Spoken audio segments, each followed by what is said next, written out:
15,000 ఇవ్వాల్సిన ఫోన్ని ఈరోజు గౌరవ శాసనసభ్యులు పంపిణీ చేయమని మనకి ఆదేశాలు ఉన్నాయి. అదే కార్యక్రమం చేస్తున్న వ్యూఐలందరికీ కూడా ఈ 4 మండలాల నుంచి వచ్చిన వ్యూఐలందరికీ దాదాపుగా 15 లక్షల వరకు ఆ ఇన్సెంటివ్ కూడా వారి యొక్క డిపాజిట్ చేసుకొని తర్వాత మీరు తీర్మానం చేసుకొని మీకు మీ వ్యక్తిగత ఖాతాలకి జమ చేసుకో సందేశించవలసిందిగా కోరుతున్నాను.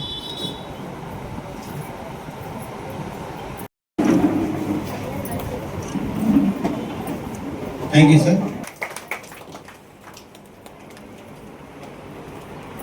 తర్వాత గౌరవం నుంచి మంగమ్మ, ఆలపాల నుంచి కృపమ్మ,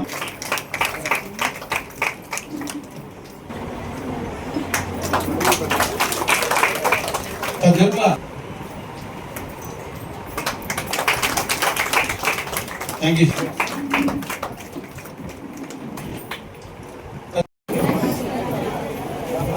అందరికీ ఈ ప్రోగ్రామ్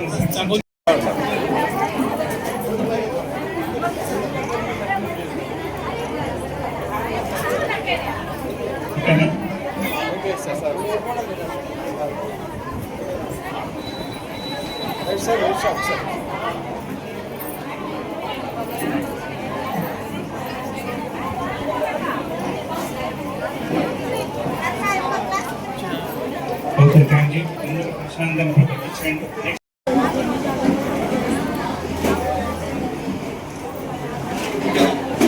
థ్యాంక్ యూ. తర్వాత అల్లూరు వాళ్ళు. Thank you sir. Thank you. సన్మానించవలసింది శాసనసభ్యుల వారు మా పీడీ గారిని కాలేజీ సన్మానిస్తారు. Thank you sir. Thank you very much. శాసనసభ్యుల వారిని కాలేజీ సన్మానిస్తారు.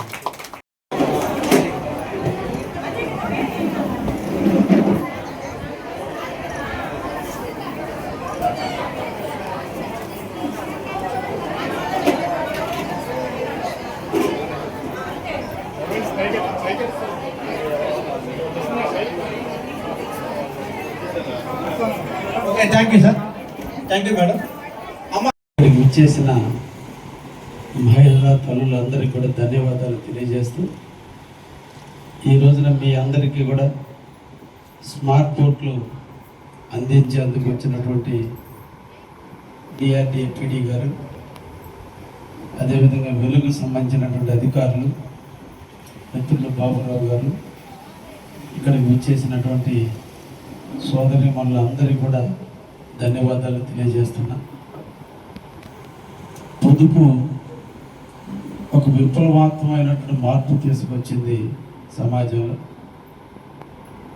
ఇప్పుడున్నటువంటి కాలంలో మగవాళ్ళు ఒక్కరే కష్టపడితే కుటుంబ పోషణ చాలా కష్టం అవుతుంది. బిడ్డలను చదివించుకోవాలి, ఒక మంచి ఇల్లు ఏర్పాటు చేసుకోవాలి, వృద్ధాప్యంలో ఎవరి మీద ఆధారపడకుండా స్వశక్తితో కొంత పొదుపు చేసుకోవాలి. ఇవన్నీ జరగాలి అంటే కుటుంబంలో ఉన్నటువంటి భార్య భర్త ఇద్దరు కూడా కష్టపడి పనిచేసినప్పుడే ఆ కుటుంబం సుభిక్షంగా ఉంటుంది. మన నెల్లూరు జిల్లా నారీమణులు చాలా తెలియగలరు. ఎందుకంటే ఈ పొదుపు పుట్టుకొచ్చింది కూడా మన నెల్లూరు జిల్లా నుంచే. కలెక్టర్ సాంబశివరావు గారు ఉన్నప్పుడు, విజయ్ కుమార్ గారు డిఆర్డిఏ పీడీగా ఉన్నప్పుడు ఒక విప్లవాత్మకమైనటువంటి మార్పుకు నాంది పలుకుతూ ఈ పొదుపు ఉద్యమం ఈరోజు భారతదేశం నలుమూలలో విస్తరిస్తుంది అంటే దాన్ని మనకి నెల్లూరు మన సోదరి మనలే కారణం. ఎంతోమంది మనల్ని స్ఫూర్తిగా తీసుకున్నారు. ఎన్నో జీవితాలు ఈరోజు మార్పు చెందే. అటువంటి వాటికి నాంది పలికిన నెల్లూరు జిల్లాలో ముఖ్యంగా మన కావల్లో ఉన్నటువంటి ఈ పొదుపు గ్రూపులన్నిటికీ మీరు వివోఏలుగా ఉండటం మీ అందరి అదృష్టం. బ్రహ్మం గారు చెప్పారు మన కావలి కనకపట్నం అవుతుందని. ఈ కాలంలో మన కావల్లో ఇప్పటి వరకు ఉండేది ఈరోజు మీరందరూ మహిళలందరూ కూడా ప్రోత్సహించి ఎక్కడో ఒక దగ్గర షాపుల్లో పనిచేయటమో ఏదో ఒక సొంత పని చేసుకొని ఈరోజు మీ కాళ్ళ మీద మీరు నిలబడుతూ మీ భర్తలకి మీరు తోడుగా ఉంటూ మీరు మీ భర్తలు ఇద్దరు కలిసి మీ బిడ్డలకు అండగా ఉంటూ మీ బిడ్డలను ఆర్థికంగా పెంచుకుంటూ వాళ్ళని ఎడ్యుకేట్ చేస్తూ సమాజంలో ఒక ఉన్నతమైన విలువలు కలిగిన బిడ్డలుగా మీరు తీర్చిదిద్దుతున్న తరుణంలో ప్రభుత్వం చేయాల్సినటువంటి బాధ్యత మీ బిడ్డలకు ఉద్యోగాలు ఇవ్వాల్సిన బాధ్యత ఉంది. కానీ ఈ రోజు రాష్ట్రం అప్పుల పాలైనటువంటి పరిస్థితుల్లో ఉద్యోగాలు ఇవ్వలేనందువల్ల యువత చెడిపోతున్నారు. యువత వయసు వచ్చిన తర్వాత వాళ్ళకి సరైన ఆదరణ లేనందువల్ల ప్రభుత్వం సాధించి ఉద్యోగాలు లేనందువల్ల పిల్లలు చెడిపోయే పరిస్థితుంది. అందుకోసమే మనం ఉన్నటువంటిది అంటే బిడ్డకి పాలిస్తూ భర్తను లాలిస్తూ కుటుంబాన్ని పోషిస్తూ కుటుంబాన్ని శుభ్రంగా పెట్టుకుంటూ అన్నం వండి పెడుతూ అష్టలక్ష్ములుగా ఒక తల్లి 8 పాత్రలు ఒకేసారి చేయగలిగేది ఒక మహిళను మాత్రం. అంతటి శక్తివంతమైన మీరు మనం ఓన్లీ బ్యాంకింగే కాదు, మన ఊరిని ఎవరో వస్తారు ఏదో చేస్తారనేది కాదు, మన ప్రాంతాన్ని మన అందరం కూడా అభివృద్ధి చేయాలి. ఎమ్మెల్యే ఒక్కడి వల్లే సాధ్యమయ్యేది కాదు. ముందు మన పరిసరాలను మనం శుభ్రపరచుకోవాలి, మన పరిసరాలను మనం జాగ్రత్తగా ఉండాలి.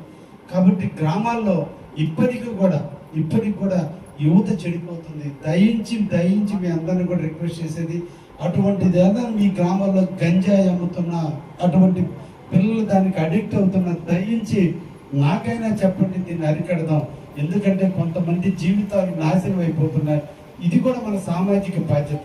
పొదుపు మహిళలను ప్రోత్సహించడమే కాదు, ఆ కుటుంబంలో ఉన్న బిడ్డ చెడిపోకుండా ఉండేదానికి కూడా ఒక నాంది పలకాల్సిన అవసరం ఉంది. కాబట్టి తప్పకుండా మీరు ఆ పాత్రను కూడా పోషించండి. మీ ఊర్లోనే ఉంది, మీ పరిసరాలు ఎలా ఉన్నాయి, అన్నోన్ పర్సన్స్ ఎవరన్నా వస్తున్నారా, ఈ గ్రామంలో ఏదన్నా అసాంఘిక కార్యక్రమాలు జరుగుతున్నాయా, ఏదన్నా భవిష్యత్తులో ఇబ్బందులు రాకుండా ఏమున్నాయనేది కూడా మీరు అందరూ కూడా పరిశీలించి తప్పకుండా నా దృష్టికి తీసుకురాగలిగితే మేము అన్నింటినీ వాటిని ప్రివెంట్ చేయగలడానికి అవకాశం ఉంటుంది. కావులు ప్రశాంతంగా ఉండడానికి అవకాశం ఉంటుంది. అదేవిధంగా మన ఇళ్లలో దాదాపు 60 సంవత్సరాలు నాటినటువంటి మహిళలు ఉన్నారు, అదేవిధంగా మగవాళ్ళు ఉన్నారు. ఏ కుటుంబాలైనా పెన్షన్ రాకపోతే మీ దృష్టికి తెలిస్తే మీ గ్రూపుల్లో ఒకసారి చర్చించండి. ఎవరికైనా ఎలిజిబిలిటీ ఉంటే రానప్పుడు వాళ్ళందరినీ కూడా మమ్మల్ని కలిసేటట్టు చేయండి. గ్రామ సచివాలయాల్లో అప్లై చేసేటట్టు. ఎందుకంటే ఒక్కరికి కూడా అర్హులైనటువంటి